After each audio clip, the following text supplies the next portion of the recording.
Ako po ang isa sa mga health teachers from BSN 312 Emilio Aguinaldo College representing.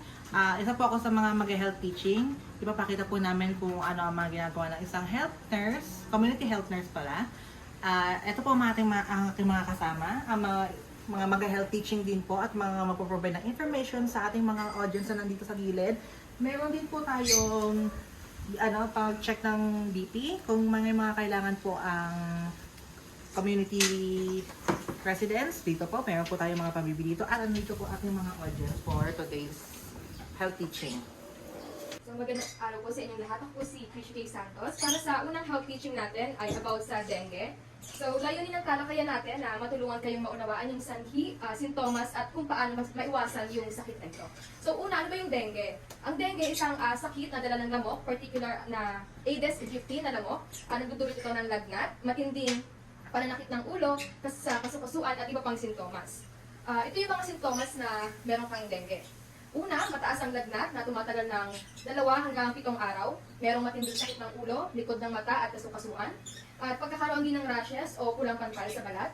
Pagsusuka at pananakit ng tiyan, pagdurugo ng ilong o dilatid ng mga malalang kaso. Kung maranasan ito, magpatingin agad sa doktor. Paano ba natin may iwasan yung dengue?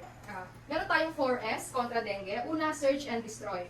Linisin ang stagnant water sa loob at labas ng bahay. Pangalawang S, self-protection. Gumamit ng halimbawa kulambo, insect repellent at magsuot ng mahabang damit. Pangatlong S, seek early consultation. Agad magpatingin kung meron ng nararamdamang sintomas. Pang-apat, support fogging. Magkaroon ng fumigation sa mga lugar na may mataas na kaso ng dengue. So, ang laban kontra dengue hindi lamang responsibilidad ng bawat individual. Kinakailangan natin tulungan ang komunidad upang mapanatili ang kalinisan at kalusugan. Pagkatapos ni Tricia marinig ang health teaching tungkol sa dengue, ay agad-agad niyang dinala ang kanyang anak upang ito'y mabakunahan.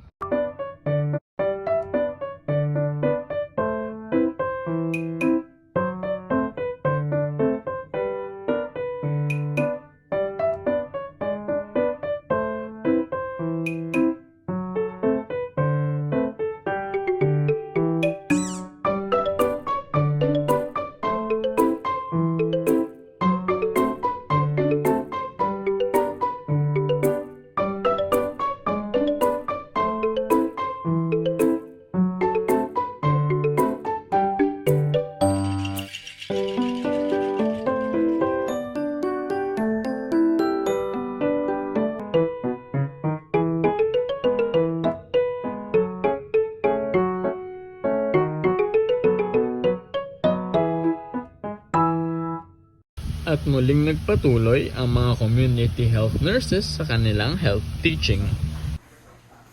So ako naman po si Halima Kakila. Sa ituturo ko po ngayon ay tungkol sa hypertension o hypertension. Ano nga ba ito? So ito yung pagtaas ng presyo ng dugo. Madalas ay ito ay 140/90. Dito yung nagsisimula ang hypertension. Ano nga ba ang karaniwang sintomas nito? Madalas na pananakit ng ulo, pagkahilo, panlalabo ng mata at paninikip ng dibdib. Ang mga posibleng sanhi naman po nito ay stress o sobrang pag-aalala, pagkain ng sobrang alat, kulang sa galaw o hersisyo, pananahiryo at pag-inom ng alak o di kaya naman ang mamana sa pamilya.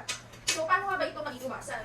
Una, kumain ng tama, dagdagan ng gulay at prutas, bawasan ng sobrang maalat at mamantika, mag-ehersisyo, maglakad o mag-jogging kahit 30 minuto bawat araw.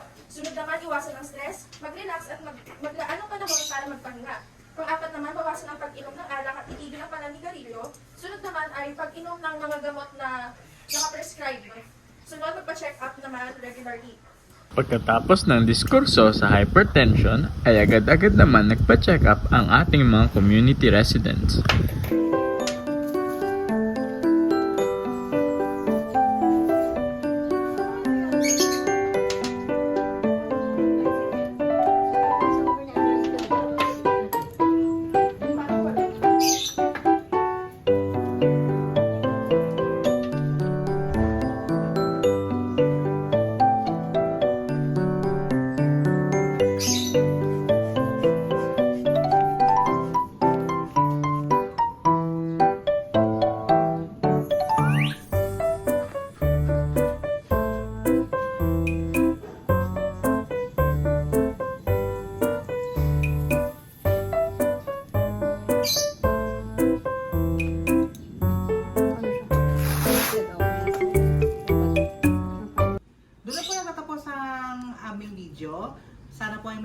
kayo sa aming na-video ngayon.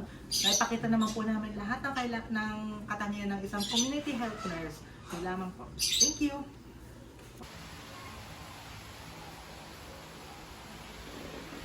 Grabe, ang dami kong natutunan mula sa community health nurses natin. Kaya sa susunod na mag-duty ako, ay alam ko na ang mga dapat gawin.